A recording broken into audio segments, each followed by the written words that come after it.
5 seconds. At the outset, I must clear some misunderstanding which has arisen in some quarters as a result of the new name given to the family planning program, the name being Family Welfare Program. I do not see why there should have been any misunderstanding in this matter. As a matter of fact, the name Family Welfare Program is far more suitable and meaningful in this connection. In my view, family planning touches only one aspect. The health of the people does not depend only on population control. As a matter of fact, population control is necessary, but merely controlling population is not going to make people healthy, and health also is a means to an end that enjoy happiness. If he is not healthy, it is therefore necessary that people should be enabled to keep healthy. It is not possible for any person to keep somebody healthy unless that person cooperates in that task, and therefore it is very necessary that we educate the people on this subject as to how to maintain health and help them to do so. Population has become a serious problem in this country because we are poor and the means of production are not available for every person. If means of production were available for every person and had been provided, population would not have been a problem. As a matter of fact, every person produces more than he needs if given proper opportunity of work. Moreover, when everybody has work and is happy, population control comes in automatically on account of physiological progress. But at present, it is a very serious problem. If population goes on increasing at the rate it has gone on increasing, all our programs for giving work and providing means of production with inadequate resources would be futile.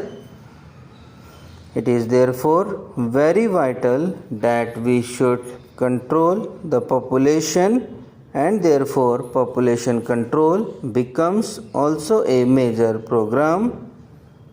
During the past 2 years, family planning program became rather a menace to the people because it was being forced on them, especially the program of vasectomy. It was indiscriminately done, and that is what would happen if it is to be done only in order to count the heads. It is decided that so many people have got to be vasectomized so that the growth rate goes down.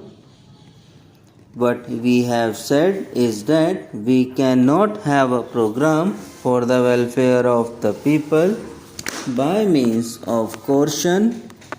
Coercion has its own limits. You can coerce people who are criminally minded to reform to some extent, but even there, more coercion is not going to reform them. One has also to make them understand the necessity of reforming. But in any program of health coercion will not help. When you make a person take exercise compulsorily for his health, it does not go in him in a proper manner.